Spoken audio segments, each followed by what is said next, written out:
and Jain student, let's begin a very simple topic called as sources of finance for a joint stock company.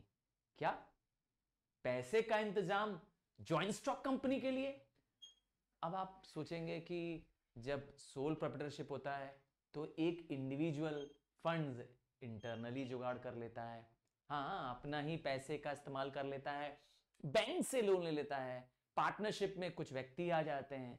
Butt joint stock company में, हाँ खास करके एक public limited company में बहुत सारे choices होते हैं उसके पास फंड्स के लिए। बैंक्स भी लोन देने को तैयार होती हैं, डिवेंचर भी इशू कर सकते हैं, शेयर से पैसा ले सकते हैं और बहुत और सोर्सेज हैं। क्या कहा? आप जानना चाहते हैं सारे सोर्सेज? चलिए बिगिन करते हैं आज sources of finance for a joint stock company. पूरा चैप्टर समझेंगे। आइए, तो जब जॉइंट स्टॉक कंपनी की बात करते हैं तो उनको फंड्स दो कामों के लिए चाहिए। एक लॉन्ग टर्म के लिए चाहिए, ऐसे फंड्स चाहिए जो लंबे समय के लिए चाहिए, और लॉन्ग टर्म सोर्सेज से चाहिए। हाँ भाई, 1 साल से अधिक के लिए चाहिए लोन, 2 साल के लिए चाहिए, 10 साल के लिए चाहिए, 20 साल के लिए चाहिए, तो आ जाओ इक्विटी शेयर ले लो, डिवेंचर इश्यू कर दो, हाँ बैंक से लोन ले लो। ये सब क्या है? Long term source of finance है। और हो सकता है लोन चाहिए हो, फंड्स चाहिए हो, पर शॉर्ट टर्म के लिए चाहिए हो। शॉर्ट टर्म के लिए क्या करेंगे? जैसे स्टॉक मेंटेन करने के लिए लोन चाहिए हो, या पैसे चाहिए, कुछ क्रेडिटर्स हैं उनका रिपेमेंट करने के लिए, तो 1 साल तक के लिए फंड्स चाहिए, मतलब शॉर्ट टर्म फंड्स चाहिए। पब्लिक डिपॉजिट्स ले लो, ओवरड्राफ्ट ले लिया जाए। तो बैंकों के पास कंपनियों को देने के लिए बहुत तरीके हैं। याद रखिएगा, जॉइंट स्टॉक कंपनियां परपीचुअल सक्सेशन वाली होती हैं और इन पे बैंक्स का ज्यादा फेथ होता है। चलिए समझते हैं सोर्सेज ऑफ फाइनेंस। दो ब्रॉड हेडिंग में अगर फाइनेंस समझें तो एक on the basis of time, जिसमें मैंने अभी बताया शॉर्ट टर्म 1 साल तक के लिए, और लॉन्ग टर्म 1 से अधिक टेन्योर के लिए, 1 से अधिक सालों के लिए अगर लोन लिया जाए तो कहते हैं इसको लॉन्ग टर्म लोन। अब आता है on the base of ownership भी हम फंड्स अरेंज कर सकते हैं। अपना पैसा, पराया पैसा। अरे भाई, ओन्ड फंड्स, बोरोड फंड्स, हाँ ये भी टाइप हो सकते हैं।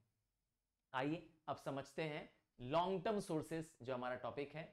जब हम लॉन्ग टर्म की बात करते हैं, वो फंड्स जो फिक्स्ड असेट्स खरीदने के लिए चाहिए या स्टॉक को मेंटेन करने के लिए चाहिए। एक सर्टेन स्टॉक, एक सर्टेन बैंक बैलेंस, एक सर्टेन अमाउंट ऑफ कैश हमेशा रहे। सोचिए, इमेजिन करिए आपको खरीदनी है कार। चलिए, कार तो आपने ले ली 10 लाख रुपए की, पर हर वक्त कार में तेल चाहिए कि नहीं चाहिए? कार को एक फिक्स्ड रिपेयर का चार्जेस चाहिए, ड्राइवर की सैलरी चाहिए। तो कार खरीदना एक जगह है 10 लाख रुपया, पर हर महीने आपको 50,000 रुपए और रखने पड़ेंगे अलग से, कि कभी भी कार के रिपेयर के, मेंटेनेंस के, ड्राइवर के, अदर खर्चों के लिए आपको फिक्स पैसा चाहिए। ये है लॉन्ग टर्म फंड्स। समझ गए? अब आता है on the basis of the ownership. तो मैंने बताया ओन फंड्स में इक्विटी आ जाएगा, प्रेफरेंस आ जाएगा और रिटेन्ड अर्निंग आ जाएगा। ये अपना पैसा है कंपनी का, मतलब इस पे कंपनी को किसी बाहरी व्यक्ति को, हाँ बाहरी व्यक्ति को इन्वॉल्व नहीं करना है, क्योंकि जो भी पैसा है वो खुद का पैसा है, ओन फंड्स है। और ये पराया पैसा है, मतलब आपका अपना पैसा नहीं है, कंपनी ने किसी से न किसी से मांगा है, बोरो किया है। डिवेंचर है, पब्लिक डिपॉजिट्स है, ट्रेड क्रेडिट है, इंस्टॉलमेंट क्रेडिट है, लोन्स हैं, बहुत और टॉपिक्स हैं।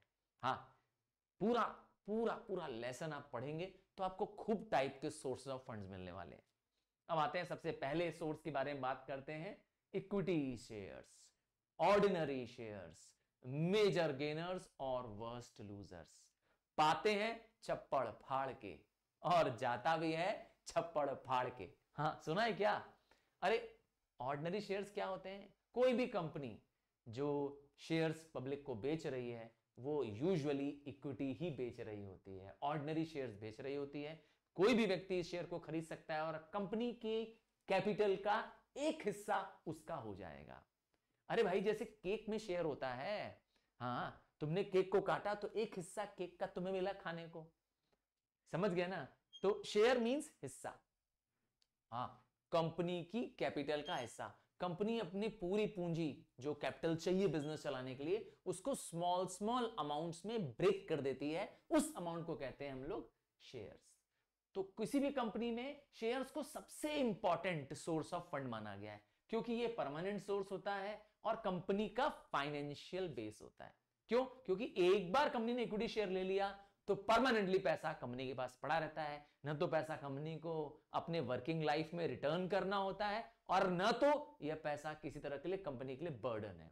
हाँ, इस पे डिविडेंड देना, ब्याज देना भी कंपनी के लिए कोई जरूरी नहीं है। इसीलिए हर बड़ी कंपनियों के पास, अरे टाटा कंपनी का नाम ले लो भाई, टाटा मोटर्स ले लो, रिलायंस इंडस्ट्री ले लो, और कोई बड़ी इंडस्ट्री अदानी ग्रुप ले लो, सब ने इक्विटी शेयर के बेसिस पे अपनी कंपनी चला रखी है। हाँ, हर बड़ी फर्म जिसका तुम नाम ले लो मुझे, मैं कहूंगा उन्होंने इक्विटी शेयर इश्यू कर रखा है और शेयर मार्केट में इवन आज भी आप उसका शेयर खरीद सकते हैं। पर याद रखिएगा, जितने का शेयर खरीदेंगे उतने पार्ट के, उतने हिस्से के आप मालिक बन जाएंगे। अब आप कहेंगे सर शेयर थोड़ा सा और क्लियर करते हैं, आइए। तो the capital of the company is divided into number of equal parts and that equal part is called as share, हिस्सा। और डेफिनेशन समझना है तो अगर इंडियन कंपनीज एक्ट की डेफिनेशन बोलेंगे तो a share is a share in the share capital of a company. अरे क्या कहा फिर से, a share is a share in the share capital of the company and includes stock and except where a distinction between stock and share is expressed or implied। हाँ, याद कर लीजिए, आसान डेफिनेशन है। हाँ, जैसे मैंने कहा वैसे याद कर लीजिए, जल्दी याद हो जाएगी। चलिए थोड़ा सा और समझते हैं शेयर्स के बारे में।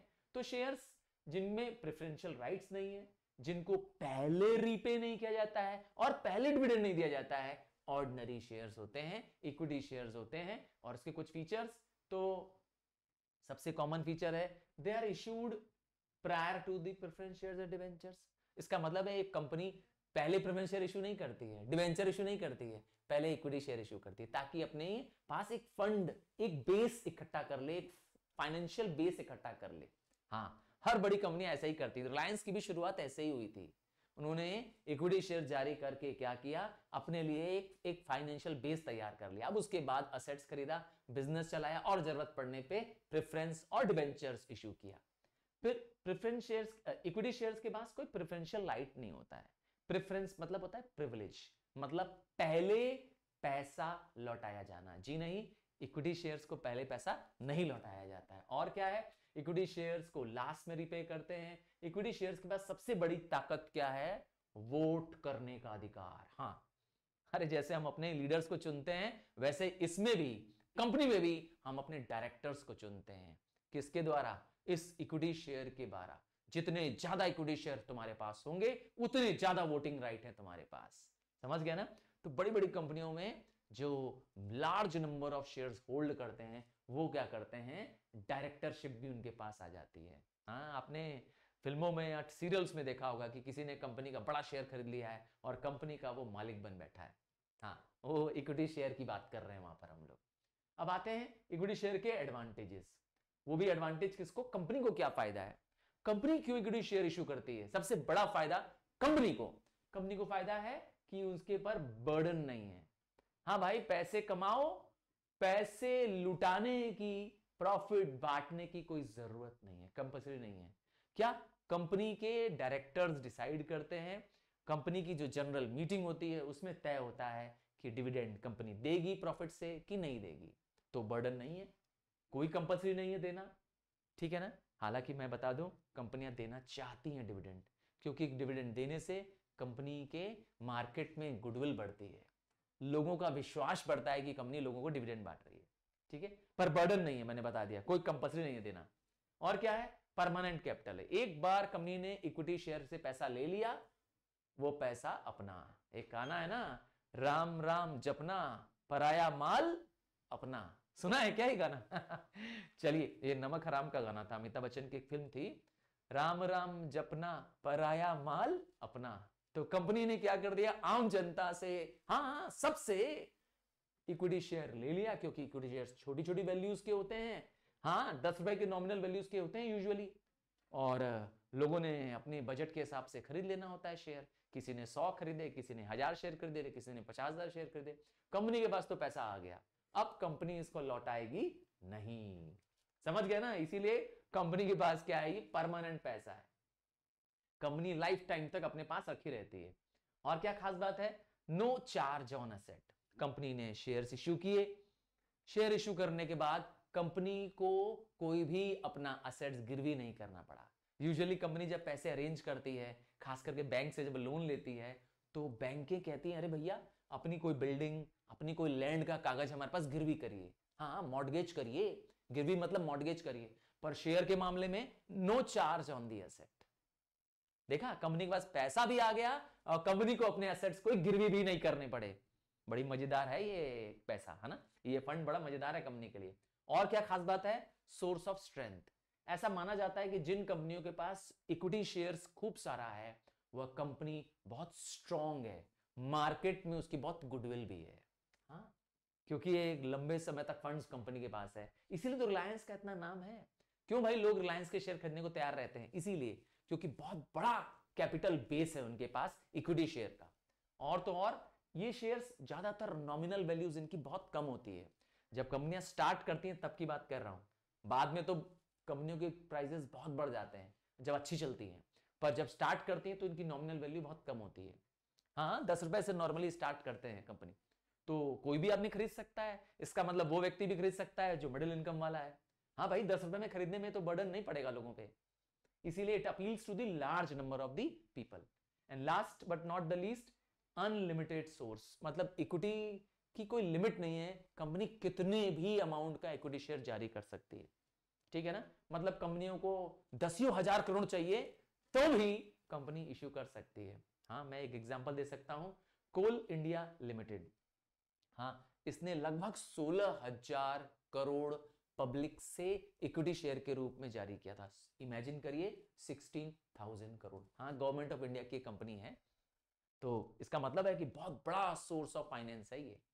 अब आते हैं, क्या फायदे हैं इक्विटी शेयर को शेयर होल्डर्स को, या जिन्होंने पैसे लगाए उसको क्या फायदा है? क्यों एक आदमी इक्विटी शेयर खरीदना चाहेगा? हाँ, क्यों तुम इक्विटी शेयर खरीदना चाहोगे? अगर अगर सच में खरीदना चाहते हो, क्यों, क्या फायदा है तुम्हें? तो पहला फायदा है, इक्विटी शेयर्स के पास सबसे बड़ी ताकत क्या है? वोट करने का अधिकार है, ताकि वो अपने डायरेक्टर्स को अपॉइंट कर सके। और जो लायबिलिटी होती है इक्विटी शेयर की, वो लिमिटेड होती है। इसका मतलब है, अगर आपने 10,000 रुपए के फुल्ली पेड इक्विटी शेयर खरीद लिए, मतलब 10,000 का शेयर था, आपने 10,000 रुपए दे दिया, और किसी वजह से कंपनी बर्बाद हो गई, कंपनी पर करोड़ों का कर्ज चढ़ गया, तो तुम पे क्या असर पड़ेगा? क्योंकि तुम तो मालिक हो। जवाब है, कोई भी असर नहीं पड़ेगा। क्यों? क्योंकि तुम्हारी लायबिलिटी लिमिटेड है, limited to the value of the shares invested. समझ गए? इसका मतलब है अधिक से अधिक तुम्हारा क्या जाएगा? वो जो तुमने 10,000 शेयर पे लगाए थे, बस। इसका मतलब है हमारे पर्सनल एसेट्स को नहीं लिया जाएगा in case company wind up हो जाती है, बर्बाद हो जाती है। तो इसका मतलब है लायबिलिटी इज लिमिटेड। याद रखिएगा, सोल प्रोप्राइटरशिप में और पार्टनरशिप फॉर्म ऑफ बिजनेस में लायबिलिटी लिमिटेड नहीं है।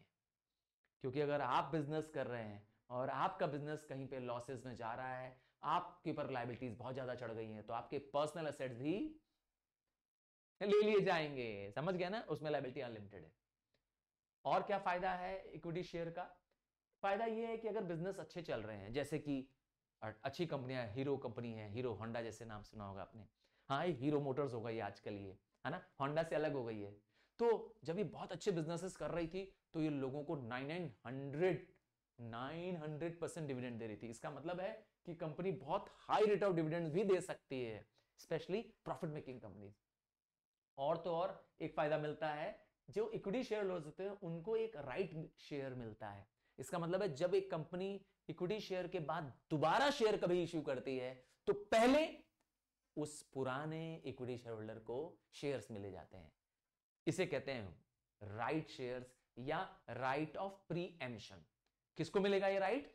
पुराने इक्विटी शेयर होल्डर्स को। इसका मतलब है, इससे पहले आपने कंपनी का शेयर खरीदा था, तो कंपनी जब दोबारा शेयर इश्यू करेगी कुछ समय बाद, तो पहले आपको इश्यू करेगी, पहले आपको बेचेगी। हाँ, आप ना कर दो तो बात अलग है। और क्या होता है? The value of investment of equity share. याद रखिएगा, शेयर मार्केट तो ऐसे से चलता है। कभी बूम अर्थात मार्केट में तेजी आ जाती है, शेयर के प्राइस भाग जाते हैं, और कभी डिप्रेशन, मंदी भी आ जाती है, अच्छी अच्छी कंपनियों के दाम पिट जाते हैं। तो ये दोनों मार्केट में हर समय हो रहा होता है।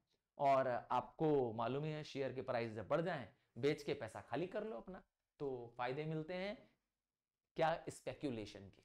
और तो और शेयर होल्डर्स को इनकम टैक्स नहीं देना होता है जो शेयर्स पे होने वाले गेन्स होते हैं, खास करके लॉन्ग टर्म गेन्स पे नहीं देना होता है।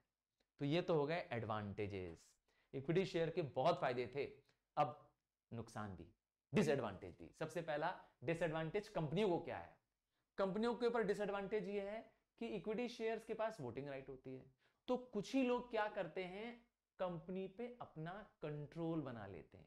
कुछ बड़े शेयर होल्डर्स, जिनको हम कहते हैं क्लिक्स ऑफ शेयर होल्डर, ये ग्रुप ऑफ शेयर होल्डर्स होते हैं जिनके पास मेजर चंक ऑफ शेयर्स होते हैं। ये लोग आपस में मिल जाते हैं और अपने में क्या करते हैं, डायरेक्टर्स अपॉइंट कर लेते हैं। एग्जाम्पल के रूप में, किसी एक कंपनी में एक शेयर के होल्डर के पास 10% शेयर है, एक के पास 15% शेयर है, एक के पास 20% शेयर है। तो ये 3-4 बड़े बड़े शेयर होल्डर्स क्या करते हैं, एक दूसरे के साथ मिल जाते हैं और अपने में से ही क्या करते हैं, किसी को डायरेक्टर, किसी को सेक्रेटरी और किसी को चेयरमैन, ऐसे करके पद दे देते हैं आपस में ही, क्योंकि वोटिंग पावर इनके पास है। जब भी वोटिंग होगी तो एक छोटा शेयर होल्डर तो सिर्फ नाम का शेयर होल्डर है, सिर्फ नाम का मालिक है।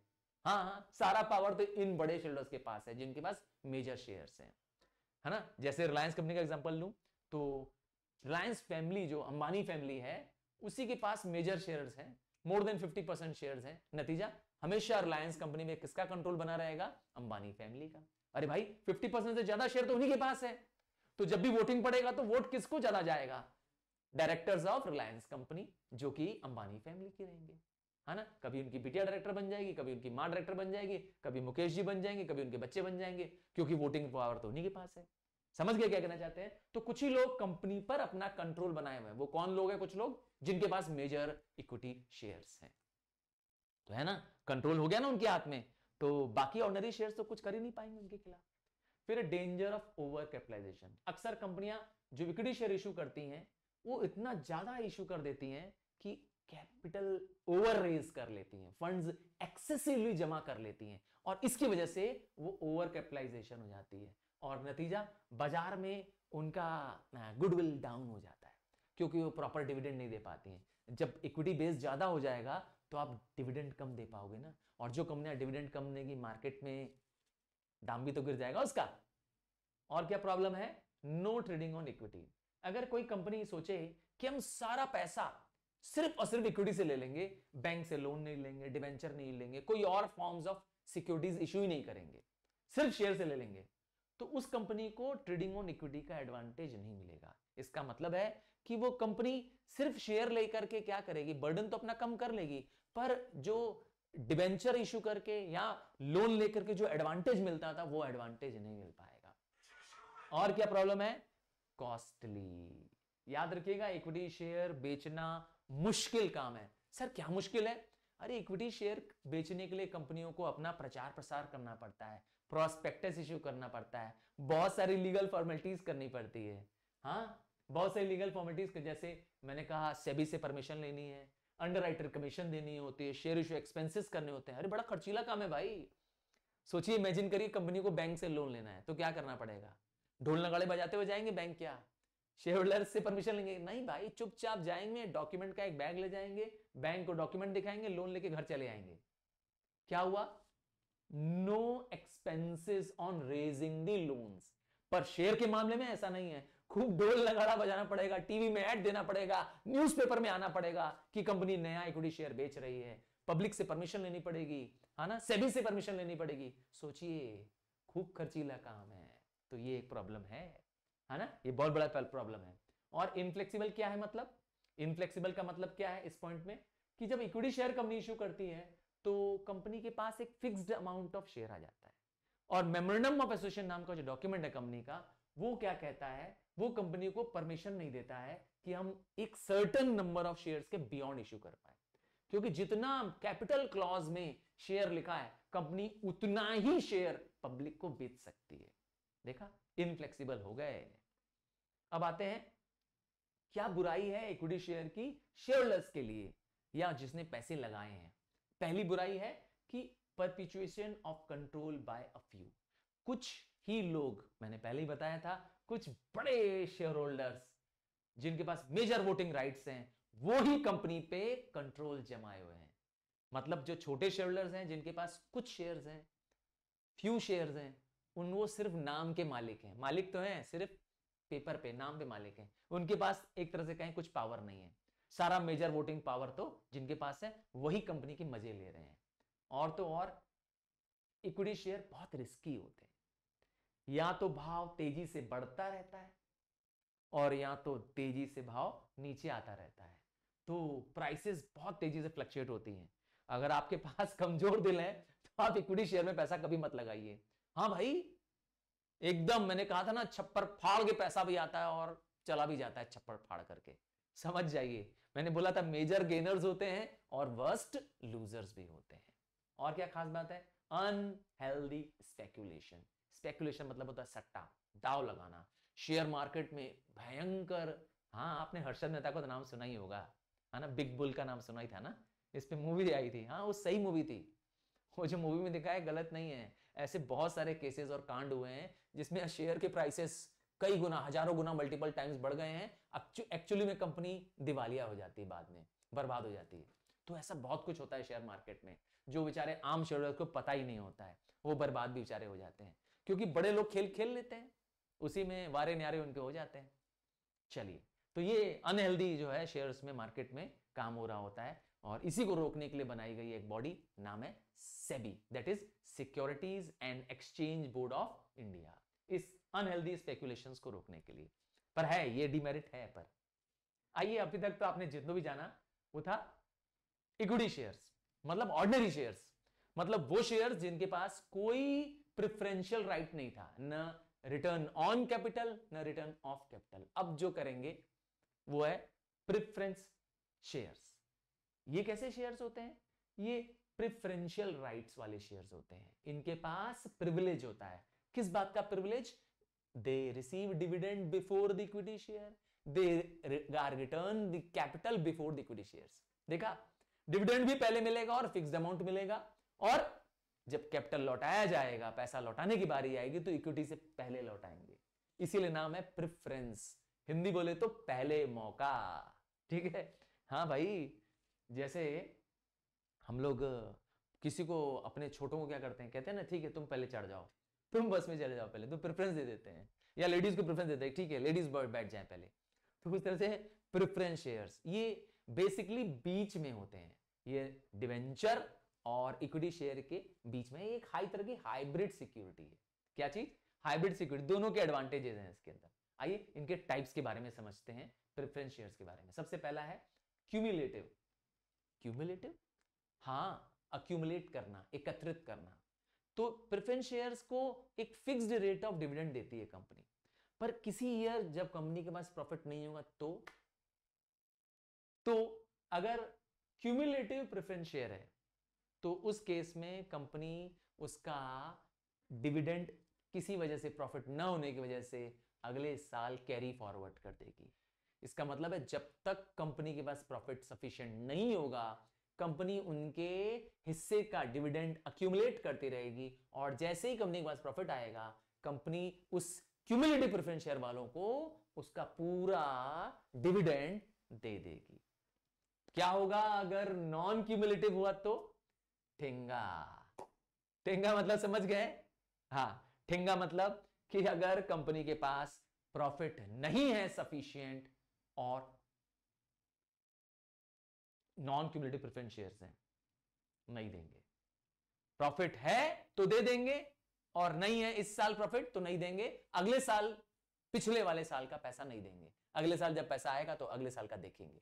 समझ गए ना, इसका मतलब है कंपनी के पास अगर सफिशिएंट प्रॉफिट नहीं है तो डिविडेंड नहीं मिलेगा, अगले साल वो क्लेम नहीं कर सकते हैं। समझ गए ना।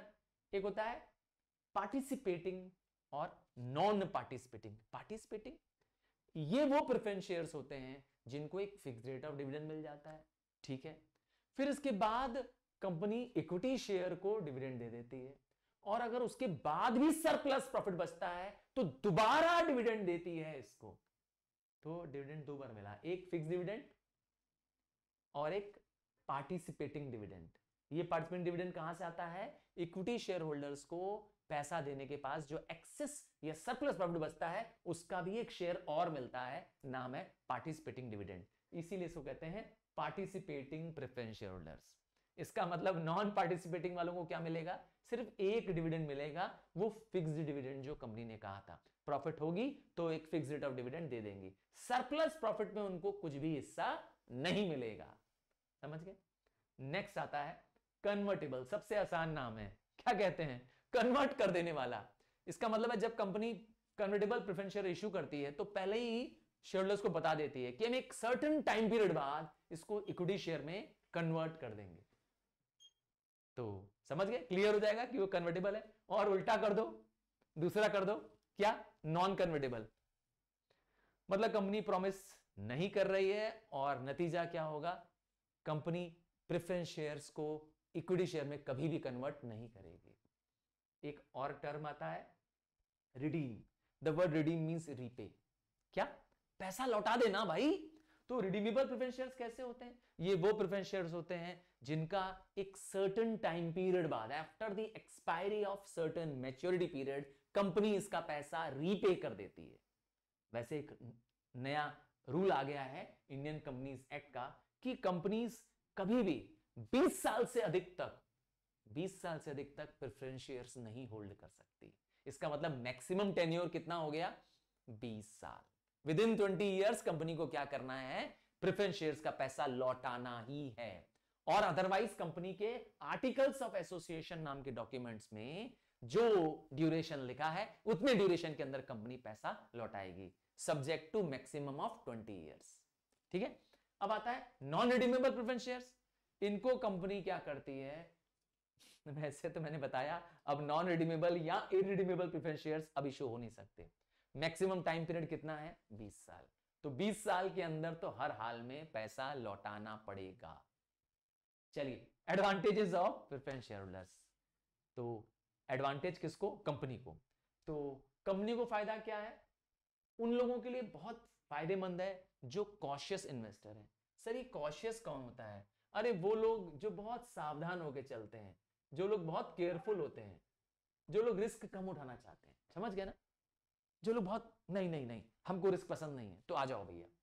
तो जो लोग क्या करना चाहते हैं? सेफ्टी चाहते हैं अपने कैपिटल की, चाहते हैं मेरा पैसा ना डूबे, और एक फिक्स्ड अमाउंट ऑफ डिविडेंड भी चाहते हैं।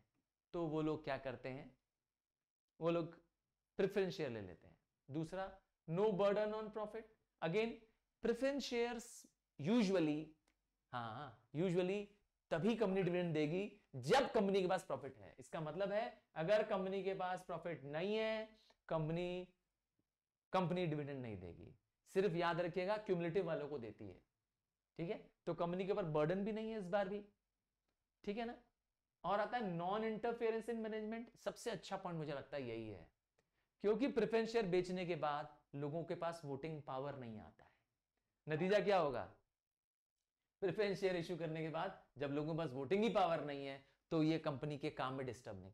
हाँ, एक्सेप्शनल केसेस में वोटिंग पावर मिलता है जब इनको क्या होता है, इनके डिविडेंड्स को 3 साल तक एक्सपेंड कर दिया जाता है, तभी, वरना इनके पास वोटिंग पावर नहीं है। ठीक है ना?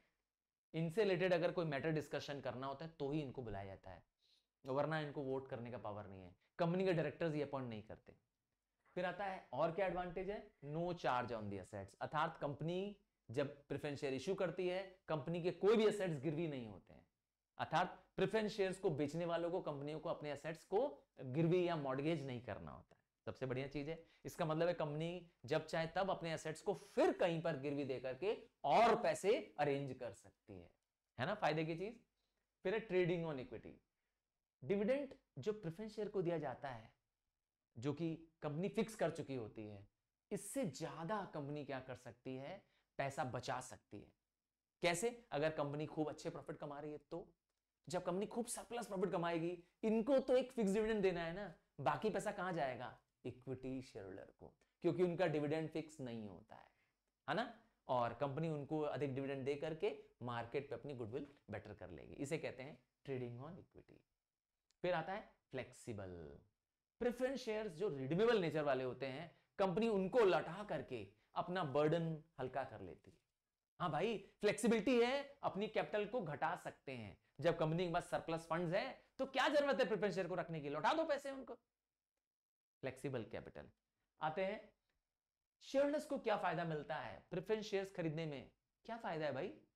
क्यों लोग खरीदते हैं? तो सबसे बड़ा है कि एक स्टेबल इनकम, एक फिक्स डिविडेंड मिलने का फायदा मिलता है, क्योंकि इसका रेट ऑफ डिविडेंड फिक्स है। अज्यूम करते हैं कि एक कंपनी ने डिक्लेयर कर दिया है कि हम 10% डिविडेंड देंगे, तो जब भी प्रॉफिट होगा कंपनी 10% देगी, तो डिविडेंड फिक्स है। और क्या फायदा है? लेस रिस्की है। हाँ, लेस रिस्की है, क्योंकि कंपनी पैसा लौटाती जरूर है प्रेफरेंस शेयर का।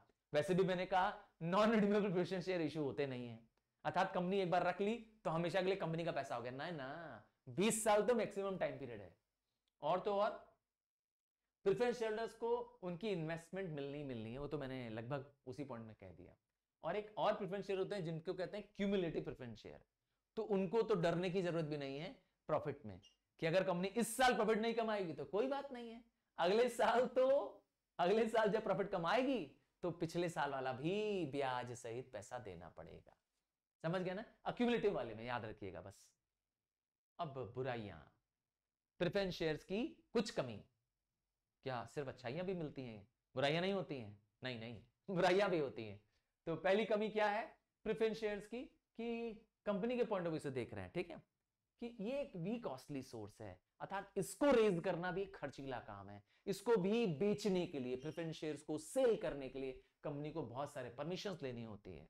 हाँ, बहुत सारी परमिशन लेनी होती है, खर्चे करने पड़ते हैं, और नतीजा ये एक कॉस्टली सोर्स बन जाता है। दूसरा आता है कंपनी के ऊपर एक परमानेंट बर्डन है। बर्डन किस बात का है? कि एक फिक्स्ड डिविडेंड तो देना ही है। कंपनी ने अगर डिक्लेयर कर दिया था कि हम 10% डिविडेंड देंगे, तो प्रॉफिट कमाएगी तो 10% तो देना ही है, ठीक है ना। यूजुअली ये डिविडेंड क्या होता है, फिक्स्ड रेट के रूप में वजह से देना पड़ने कंपनी के लिए बर्डन हो जाता है। फिर आता है लीगल फॉर्मेलिटीज। ज्यादातर इनका रिडेम्पशन, प्रेफरेंस शेयर्स को लौटाना, रीपे करना सर्टेन टर्म्स एंड कंडीशन के हिसाब से होता है, आर्टिकल्स ऑफ एसोसिएशन के अकॉर्डिंग होता है, इंडियन कंपनीज एक्ट के अंडर में करना पड़ता है, इसीलिए थोड़ा लीगल फॉर्मेलिटीज करनी पड़ती है, जो कि मुश्किल काम होता है। और लास्ट में लो अपील, बहुत लोगों को पसंद नहीं आता है। अपील मतलब पसंद, लो अपील मतलब कम पसंद। क्यों नहीं पसंद आता है? क्योंकि जो बहुत ही कॉशियस या कंजर्वेटिव इन्वेस्टर होगा वो प्रेफरेंस शेयर क्यों लेगा? वो सीधे डिबेंचर ले लेगा, है कि नहीं है? क्योंकि सबसे सेफ वो है, उसमें पैसा हमेशा के लिए कंपनी का फिक्स ब्याज देना ही देना है, कंपनी प्रॉफिट कमाए ना कमाए डिबेंचर में, तो वो ले लेगा। और जो बहुत रिस्की लेने वाला आदमी है, कहेगा हटो भाड़ में जाए प्रेफरेंस शेयर, वो इक्विटी शेयर खरीद लेगा, क्योंकि उसको बहुत रिस्क पसंद है कि नहीं है? तो ये बहुत कम लोग पसंद करते हैं। सही में रियल में भी मार्केट में ये बहुत कम पसंद किया जाने वाला है। मार्केट में, शेयर मार्केट में प्रेफरेंस शेयर कोई नहीं खरीदता बेचता ज्यादा, इनकी ट्रेडिंग इजी नहीं होती है। आइए, शेयर होल्डर्स के लिए क्या बुराई है? सबसे बड़ी बुराई, उनके पास वोट करने का तो पावर ही नहीं है। तो फायदा क्या हुआ उसको लेने का? हमारी तो बात ही नहीं सुनी जाएगी। मैंने पैसा भी लगाया कंपनी में और कंपनी मेरी सुन भी नहीं रही है। सोचिए, तो वोटिंग राइट ही नहीं है बेचारे, तो उनके पास हक ही नहीं है अपनी हक की आवाज उठाने का, है कि नहीं है? और क्या प्रॉब्लम है? Fear of being shown the door. Shown the door मतलब कंपनी के पास जब सफिशिएंट फंड्स होंगे तो कंपनी सबसे पहले प्रेफरेंस शेयर्स को पैसा लौटा के क्या करेगी? कहेगी चलो बाहर का रास्ता दिखा देगी। तो जिन्होंने कंपनियों को मुसीबत में पैसा दिया था प्रेफरेंस शेयर होल्डर्स, आज जब कंपनी अच्छे टाइम में है, कंपनी उनको क्या कर रही है? शोन द डोर मतलब पैसा देके छुटकारा दे रही है। और क्या प्रॉब्लम है, और क्या बुराई है शेयर होल्डर्स के लिए? No capital appreciation. देखिए, इक्विटी शेयर में क्या होता है? बाय एंड सेल होता रहता है, डिमांड एंड सप्लाई होती रहती है, मार्केट में तेजी और मंदी आती रहती है, प्राइस बढ़ते घटते हैं। इसमें ऐसा कुछ नहीं होता, इसके प्राइस स्टेबल रहते हैं, है ना। तो इसको एप्रिसिएशन का, मार्केट में जो बढ़त हो रही है उसका फायदा कभी नहीं मिलता है, इसीलिए इसको बहुत लोग पसंद नहीं करते। बूम में भी इसका दाम नहीं बढ़ता है। और तो और इनमें डिविडेंड फिक्स रेट तो है, पर डिविडेंड तो तब देंगे ना जब कंपनी के पास प्रॉफिट होगा। कंपनी के पास प्रॉफिट ही नहीं है तो ठेंगा। सिर्फ और सिर्फ क्यूमुलेटिव प्रेफरेंस शेयर वालों को ही क्या मिलेगा? प्रेफरेंस डिविडेंड मिलता रहेगा, इवन कंपनी प्रॉफिट नहीं कमाएगी तो भी। पर बाकी सबकी बात करिए तो डिविडेंड फिक्स रेट तो फिक्स है, पर डिविडेंड मिलेगा तभी जब कंपनी पैसा प्रॉफिट कमाएगी। लॉस मेकिंग कंपनियां तो ठेंगा देंगी, अर्थात डिविडेंड नहीं देंगी। तो हो गई बुराई। और तो और यहां ये मार्केट में जल्दी बिकते भी नहीं है, शेयर मार्केट में बहुत सेलेबल नहीं है, लोग इक्विटी शेयर ज्यादा लेना पसंद करते हैं। आइए, अगला टाइप ऑफ शेयर्स, आपने दो शेयर तो सुन लिए जो कंपनी इशू करती है, इक्विटी भी करती है और प्रेफरेंस भी। पर मैंने बता दिया मार्केट में किसका बोलबाला है, इक्विटी शेयर का। जो आप शेयर प्राइसेस देखते हैं ना अपने टीवी में, कभी कभी आप देखते होंगे ACC ऐसे एरो बना होता है ऊपर की तरफ, है ना, और कभी लिखा होता है रिलायंस इंडस्ट्री एरो बना होता है, टाटा मोटर्स, वो जो देखते हैं टिकर टेप चलता रहता है टीवी में, कभी देखा है CNBC आवाज में? अरे वो सब इक्विटी शेयर है भाई, वही तो इक्विटी शेयर है। वो जब आप देखते हो ना टीवी में प्राइस चलते रहते हैं नीचे नीचे, वो सब टिकर टेप में जो चल रहा है वही इक्विटी शेयर्स है जो आम जनता, आप में कोई भी खरीद सकते हैं। और जो प्राइस दिख रहा है वो करंट डेट का प्राइस आपको दिख रहा है, समझ गए? यही प्राइस बढ़ता और घटता रहता है। अब आता है बोनस शेयर्स, फ्री का शेयर। सर हाँ भाई सही कह रहा हूं, कंपनियां भी क्या करती हैं, जब सफिशिएंट प्रॉफिट कमा रही होती हैं पर उनके पास कैश नहीं होता है, फॉर एग्जांपल पैसे देने के लिए, डिविडेंड देने के लिए, और मार्केट में उनको अपनी गुडविल बनाए रखनी है, तब कंपनियां क्या करती हैं, जिनके पास सफिशिएंट फंड्स होते हैं, खूब सारा रिजर्व रखा होता है, पिछले कई सालों का रिटेन्ड पैसे रखे होते हैं, तो उस पैसे को कंपनी क्या करती है, बोनस शेयर के रूप में, अर्थात मुफ्त में शेयर दे देती है, पैसे नहीं लेती है उसके, इसी को कहते हैं बोनस शेयर्स। तो कई बार बोनस शेयर्स को हम लोग कहते हैं capitalisation of undistributed profit. Company ने अपने ही रिजर्व्स को क्या कर दिया, शेयर में कन्वर्ट कर दिया।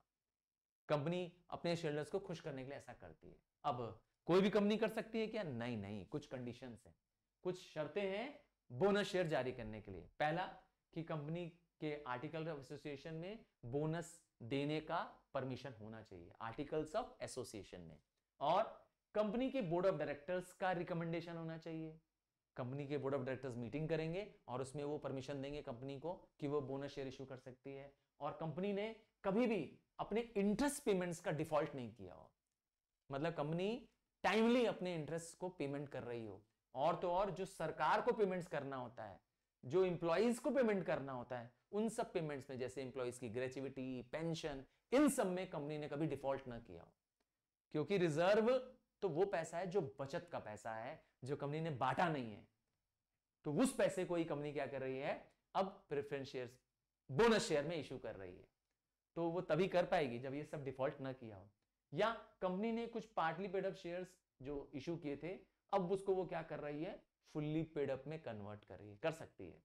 Bonus shares shall not be issued in lieu of dividend, मतलब ये मत सोचिए कि डिविडेंड नहीं दे रहे हैं तो इसलिए दे रहे हैं, बल्कि कंपनी क्या करना चाहती है, मार्केट में अपनी अच्छी गुडविल मेंटेन करना चाहती है। वैसे मैं बता दूं, हर बड़ी कंपनी, वो चाहे रिलायंस हो, चाहे विप्रो हो, आप किसी भी बड़ी कंपनी का मुझे नाम लेंगे, मैं कहूंगा वो सब बोनस शेयर्स देती है अपने इक्विटी शेयर्स को, जिनको जो उनके शेयर्स होल्ड कर रहे हैं, कंपनी उनको फ्री में शेयर दे देती है, जैसे 1:1 का बोनस। इसमें क्या होता है, आपने 100 शेयर खरीदे टाटा मोटर्स के, और कंपनी ने इशू कर दिया बोनस 1:1 का, तो आपको 100 शेयर फ्री में और मिल जाएंगे, मतलब आपके पास 200 शेयर हो जाएंगे। सच कह रहा हूं, हाँ ये सच है, बोनस शेयर मिलते हैं।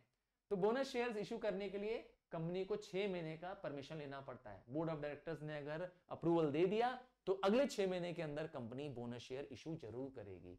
याद रखिएगा, बोनस शेयर की परमिशन सेबी के गाइडलाइंस के अकॉर्डिंग होनी चाहिए। याद रखिएगा, SEBI is the controlling body, autonomous body, जो इस सब कामों को कंट्रोल करती है, इस पर नजर रखती है, ताकि स्पेकुलेशन ना हो पाए, कुछ चीटिंग ना हो पाए आम जनता के साथ। अब आता है राइट शेयर। हाँ, राइट मतलब हक, साडा हक एथे रख, सुना है क्या ये वाला गाना? ये गाना कौन गा रहा है? ये इक्विटी शेयर्स गा रहे हैं, और किसको गा रहे हैं? अपनी कंपनी के लिए गा रहे हैं, कह रहे हैं साडा हक एथे रख, मतलब कंपनी को बता रहे हैं कि मैं तुम्हारा एग्जिस्टिंग शेयरहोल्डर हूं, और अगर आप नया शेयर बेचोगे तो पहले हमें पूछोगे, क्योंकि हमारा हक है, क्या, राइट ऑफ प्रीएम्प्शन है हमारा, कि पहले हमें शेयर दिया जाए। जो नए शेयर आप बेच रहे हैं पहले मुझे बेचिए, और यूजुअली कंपनी मार्केट से कम रेट में अपने एग्जिस्टिंग शेयर होल्डर को देती है, हम इसे कहते हैं राइट शेयर, हक का शेयर, है ना, राइट ऑफ प्रीएम्प्शन। हाँ, ये अलग बात है कि वो शेयर होल्डर जिसको राइट शेयर दिया जा रहा है, याद रखिएगा वो एग्जिस्टिंग शेयर होल्डर है, वो चाहे तो मना कर दे कि नहीं चाहिए हमको शेयर, तब क्या होगा, तब बोर्ड ऑफ डायरेक्टर्स जिसको चाहे उसको बेचे, ये सोचते हुए कि कंपनी का वेलफेयर कहां हो रहा है, in the interest of the company वो जब चाहे तब बेच सकते हैं। याद रखिएगा 30 दिन का समय दिया गया होता है एग्जिस्टिंग शेयरहोल्डर्स को कि वो शेयर्स खरीदना चाहते हैं राइट शेयर कि नहीं।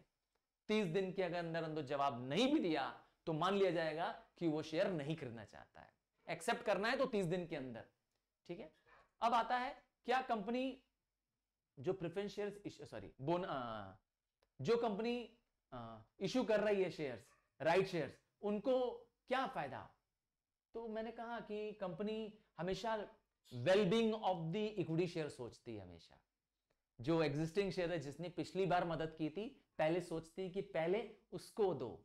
और क्या कोई भी कंपनी इश्यू कर सकती है? नहीं नहीं, a company need not issue further shares to equity shares. कब कब कब वो नया इक्विटी शेयर नहीं इश्यू कर सकती? तब तक नहीं कर सकती है जब तक इससे पहले 2 साल ना हो गए हो। कंपनी ने 2 साल फॉर्मेशन के बिता दिए हैं या कंपनी को अलॉटमेंट किए हुए 1 साल हो गया, अलॉटमेंट ऑफ शेयर्स 1 साल हो गया, उसके बाद ही कंपनी राइट शेयर इश्यू कर सकती है। और तो और कंपनी के पास एक स्पेशल रेजोल्यूशन होना चाहिए जिसमें वो मीटिंग में अप्रूवल ले कि वो शेयर्स को होल्डर्स को नहीं बेचेगी प्रेफरेंस राइट शेयर्स। तो ही क्या होगा, हाँ राइट शेयर के लिए एक स्पेशल रेजोल्यूशन वो पास करेगी कि हम नहीं देंगे तो कंपनी नहीं दे सकती है, अदरवाइज उनको देना पड़ेगा।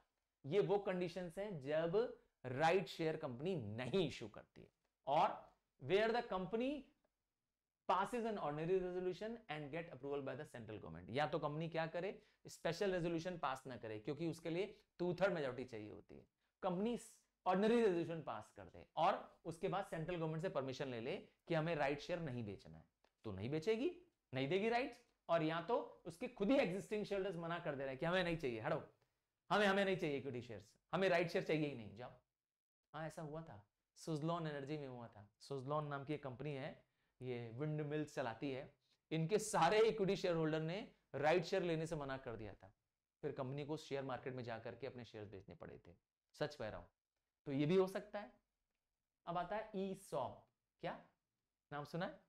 Employees stock option plan. ये क्या है? कंपनी अपने ही एम्प्लॉइज को ऑप्शन देती है, चॉइस देती है कि आप मार्केट से कम रेट में हमसे शेयर्स खरीद लीजिए। शर्त क्या होगी कि आप मेरे कुछ फिक्स्ड एम्प्लॉय होंगे, एक सर्टेन नंबर ऑफ ईयर्स तक मेरे यहां काम किए होंगे। तो सबको नहीं देगी, कुछ स्पेसिफिक एम्प्लॉइज को देगी जिन्होंने एक फिक्स टेन्योर ऑफ सर्विस हमारे यहां की है। ऐसा क्यों करती है कंपनी? आओ जानते हैं। तो कंपनी अपने एम्प्लॉइज को रिटेन करने के लिए कहती है, कंपनी अपने एम्प्लॉइज को स्टॉक ऑप्शन प्लान देती है। फायदा क्या मिलता है? ये एक कंपनी की स्कीम है जिसमें वो कंपेंसेशन दे रही है अपने एम्प्लॉइज को। वो अच्छा काम कर रहा है तो रिवॉर्ड के रूप में क्या दे रही है? उसको सस्ते दाम का शेयर दे रही है। और तो और इससे एफिशिएंट एम्प्लॉय कंपनी छोड़ के नहीं जाएंगे। भाई उनको लगेगा ना कि मेरी कंपनी मेरे लिए सोच रही है, हमें भी अपने क्या कर रहा है, अपना मालिक मान रही है, तभी तो हमें शेयर दे रही है। तो उसके अंदर ओनरशिप का विश्वास आएगा, उसके अंदर रिस्पॉन्सिबिलिटी की फीलिंग आएगी, और सबसे बड़ी चीज है उसका खुद का मोटिवेशन, खुद का मोरल बूस्ट होगा कि ये मेरी कंपनी है, मैंने पैसा लगाया है इसमें। हाँ भाई, कोई 1 रुपया भी किसी पे लगा देता है तो उसको लगता है कि ये मेरा हक है कि नहीं है? तो उसका हक जताने लगेगा अपने अंदर। और तो और कंपनी के जब प्राइसेस बढ़ने लगेंगे, कंपनी के जो शेयर होल्डर्स अमीर होंगे, तो ऑब्वियस बात है ये तो कंपनी का एम्प्लॉई है, ये भी मिलियनियर बन जाएगा, ये भी अमीर हो जाएगा, है कि नहीं है? जिसने कंपनी में अपना खून पसीना बहाया है कंपनी को आगे बढ़ाने के लिए, उसको भी तो प्रॉफिट मिलना चाहिए, उसको भी तो उसका हक मिलना चाहिए। तो कंपनी दे रही है ना ये। पर बुराइयां, डिमेरिट, हाँ इसमें डिमेरिट भी है। पहला डिमेरिट है सिर्फ प्रॉफिट मेकिंग कंपनी इशू कर सकती है। अब भाई लॉस मेकिंग कंपनी में कौन खरीदेगा ये स्टॉक ऑप्शन प्लान? और तो और हो सकता है कि कंपनी के जो शेयर प्राइसेस हैं वो फंडामेंटल को रिफ्लेक्ट ना कर रहा, मतलब बेवजह प्राइस बढ़ या घट रहे हो, फंडामेंटली ना हो रहे हो।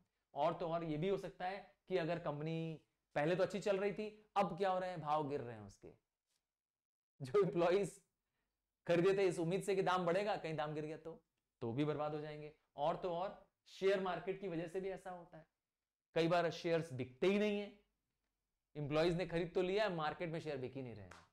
और तो और इस सब कामों के लिए कंपनी अक्सर क्या करती है, फेवरिज्म करती है, क्योंकि वो क्लीन पेपर वर्क नहीं शो करती है, अर्थात ट्रांसपेरेंसी नहीं होती है, ओपन अप नहीं करके बताती है कि किसको कितना ईसॉप दे रहे हैं। हाँ, थोड़ा सा इंटरनल गड़बड़बाजी करती है कंपनी इस सब कामों में।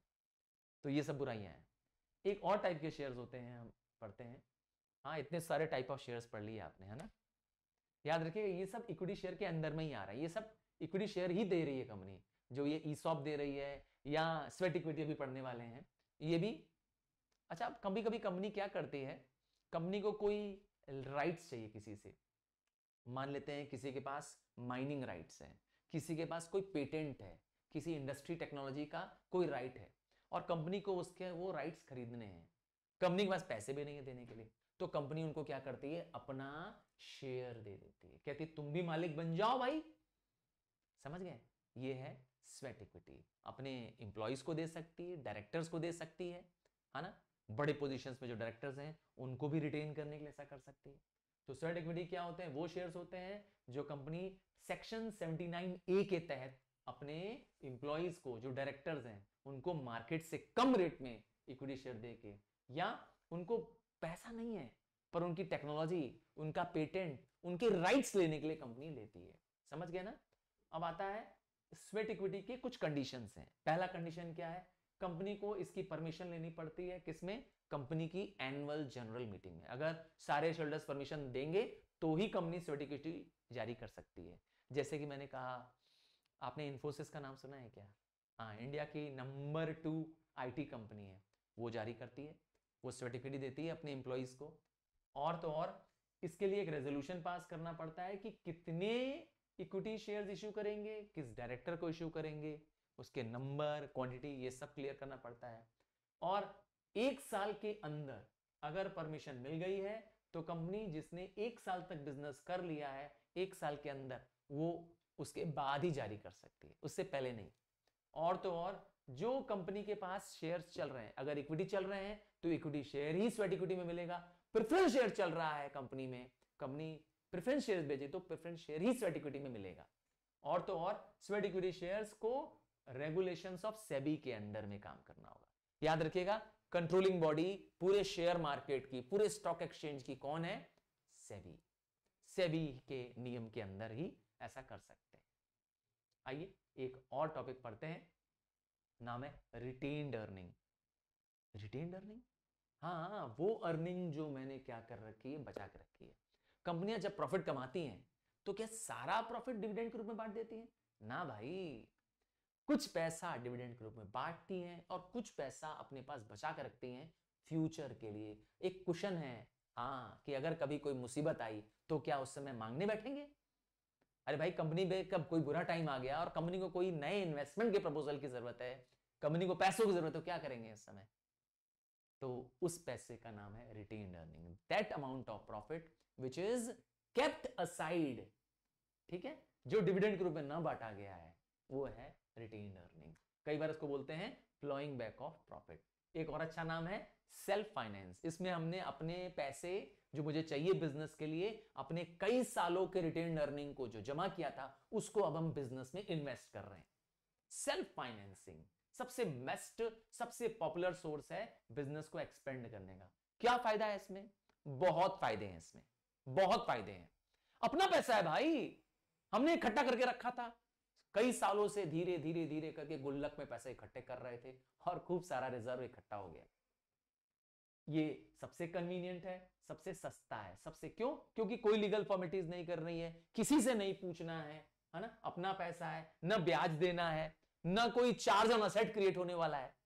भाई अपने पैसे हैं भाई, लगा दो बिजनेस में फिर से। और तो और ये जो पैसा है ये किसी रिस्ट्रिक्शंस के लिए नहीं है, इसमें कोई कंपनी के ऊपर चार्ज होना है, मैनेजमेंट को किसी से परमिशन नहीं लेनी है इसके लिए, क्योंकि खुद का पैसा साल दर साल इकट्ठा किया गया है।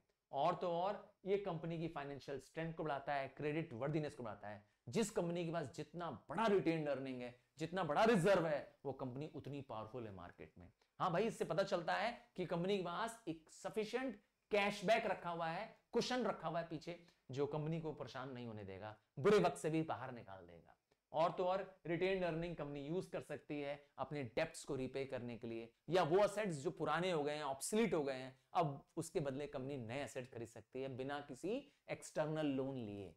ये भी बहुत फायदा है। रिटेन अर्निंग से और फायदा क्या है, कंपनी अपने डिविडेंड्स भी बांट सकती है। इन केस कंपनी के पास इस साल डिविडेंड नहीं है, सफिशिएंट प्रॉफिट नहीं है, तो उस पुराने रिजर्व में से कुछ हिस्सा निकाल के डिविडेंड दे करके अपनी मार्केट में गुडविल मेंटेन कर सकती है। ये भी तरीका है। और तो और रिटेन अर्निंग देने के बावजूद भी कंपनी के पास वोटिंग राइट्स चेंज नहीं होगा। हाँ भाई, क्योंकि रिटेन अर्निंग तो अपने ही पैसे थे ना, तो किसी को तो वोट देने की जरूरत नहीं पड़ेगी, तो वोटिंग राइट्स नहीं चेंज होगा, कंपनी का कंट्रोल चेंज नहीं होगा। शेयरहोल्डर्स को फायदे क्या है? शेयरहोल्डर्स के पास फायदे ये है कि कंपनी जब अपनी ही पैसे इन्वेस्ट करेगी, शेयर वैल्यू बढ़ेगी, मार्केट में कंपनी का नाम होगा, गुडविल बढ़ेगी। और तो और ऐसी कंपनियां जिनके पास अच्छे डिविडेंड होते हैं, वो रिजर्व्स होते हैं, वो अच्छा प्रॉफिट भी देती है, अच्छा डिविडेंड भी बांटती है। और सबसे इंपॉर्टेंट चीज, जब कंपनी प्रॉस्पर करेगी, कंपनी प्रॉफिट बढ़ाएगी, कंपनी की प्रॉफिट अर्निंग कैपेसिटी बढ़ेगी, सबका फायदा कहीं ना कहीं इक्विटी शेयर होल्डर को आज नहीं कल मिलना ही मिलना है। इसीलिए जिन कंपनी के पास अच्छे रिजर्व्स हैं, हमेशा उनके शेयर्स खरीदने चाहिए। हाँ, आप कंपनियों के रिजर्व्स को चेक कर लीजिए, जिनके पास खूब लार्ज रिजर्व्स रखे हैं, वो कंपनियां सबसे सेफ हैं। हाँ, कभी आने वाले समय में बुरा समय भी आएगा, मंदी भी आएगी, तो भी उनके पास ये रिजर्व रहेगा। सोसाइटी को फायदा क्या है? खूब सारी सेविंग्स हैं, तो कैपिटल फॉर्मेशन हो रहा है। और फायदा क्या सोसाइटी को? खूब सरप्लस पैसा रखा हुआ है, तो कंपनी भी स्टेबल है, कंपनी को डूबने का खतरा नहीं है। और तो और कंपनी नए और मॉडर्न तरीके लगा सकती है, नई मशीन्स खरीद सकती है, क्योंकि इसका खूब सारा फंड रखा हुआ है। और सोसाइटी को फायदा क्या है? Company better quality of goods at reasonable price दे पाएगी। पर इतनी अच्छाइयों के बावजूद भी कुछ बुराई तो इसमें भी, रिटेन अर्निंग में बुराई है। क्या बुराई है, क्या डिसएडवांटेज है? सबसे बड़ा डिसएडवांटेज है कि मैनेजमेंट इस पैसे का सही यूज नहीं कर पाता है, क्योंकि इनके पास ये सरप्लस फंड्स होते हैं, अक्सर इसको वेस्टफुली स्पेंड कर लेता है या अनप्रॉफिटेबल काम में लगा देता है, क्योंकि इस पैसे को आसानी से प्राप्त कर लिया गया है ना भाई। कहीं से पैसा मांग के लेते हैं, हाँ सोचिए, इमेजिन करो कहीं से तुमने पैसे लिए हैं, किसी से उधार लिए, तो बहुत संभल के खर्चा करते हो, और ऐसे ही मिल जाते हैं पैसे, क्या कहते हो, तो फालतू में चले जाते हैं। यही हो रहा है कंपनी के साथ भी। और तो और कंपनी अक्सर रिटेन अर्निंग का क्या करती है, बोनस शेयर इशू कर देती है। अरे भाई, बोनस शेयर इशू करना कोई समझदारी थोड़ा है। कंपनी अगर इससे डेब्ट्स रिपे करती, कंपनी इससे कोई नए असेट्स खरीद लेती, मॉडर्नाइजेशन में पैसा लगाती, तो ज्यादा फायदा मिलता ना। तो ये भी गलतियां करती है कभी कभी। और तो और कभी कभी इस पैसे का कंपनी अपने ही शेयर को मैनिपुलेट करने के लिए, मैनिपुलेट मतलब होता है दाव लगाने पे, शेयर के भाव को जानबूझ का ऊपर नीचे करने में इस्तेमाल कर लेती है। हाँ, डायरेक्टर्स ऐसा बदतमीजी करते हैं कई बार। और तो और जब कंपनी के पास बहुत री इन्वेस्टमेंट करना होता है पैसे का, तो अक्सर शेयर होल्डर्स बहुत नाराज हो जाते हैं। जो कंपनियां बहुत रिटेन अर्निंग कर रही हैं, हर साल एक बड़ा अमाउंट सेव करके रख ले रही हैं, नतीजा डिविडेंड कम बांट रही हैं। और डिविडेंड कम बांटेंगे तो क्या होगा, शेयरहोल्डर्स खुश होंगे? जी नहीं, शेयरहोल्डर्स नाराज भी होंगे। ऐसी कंपनियों से शेयरहोल्डर्स नाराज भी हो जाते हैं। और रिटेन अर्निंग का एक और सबसे बड़ी बुराई है, रिटेन अर्निंग ज्यादा होने की वजह से कंपनी मोनोपोली पावर बन जाती है। जैसे रिलायंस टाइप की कंपनी, हाँ जानते हैं, रिलायंस कंपनी के ओनर्स जाते हैं, धीरू भाई जाते हैं, मतलब मुकेश अंबानी जो करंटली इस समय है, वो जाते हैं यूएस में कई बड़ी कंपनियों में जाते हैं, जहां कोई बड़ी कंपनी समझ में आती है, फट से आके खरीद लेते हैं। कहां से पैसा आया? Retained earning. मैं सही कह रहा हूं, शॉपिंग में वो सामान नहीं खरीदते हैं, बड़ी बड़ी क्या करते हैं, मल्टीनेशनल कंपनियों खरीद लेते हैं। इतनी रिटेन अर्निंग रखी है उनके पास, इतना फंड रखा है उनके पास।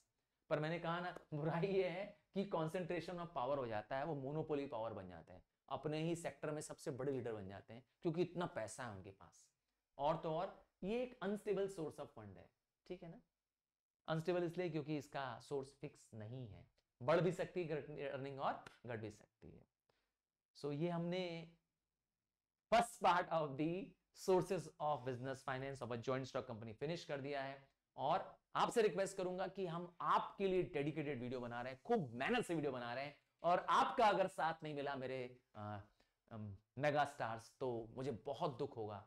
और मैं आपके लिए, यस आपके कहने पर ये वीडियो बना रहा हूं, और इसी उम्मीद के साथ कि मेरे मेगा स्टार्स क्या करेंगे, इसको हाँ लाइक भी करेंगे, शेयर भी करेंगे, सारे फ्रेंड्स क्लासमेट्स को शेयर कर डालिए मेरे मेगा स्टार्स। हाँ, आप मेरे आईएससी के मेगा स्टार्स हैं, जिनके लिए मैं ये वीडियो बना रहा हूं।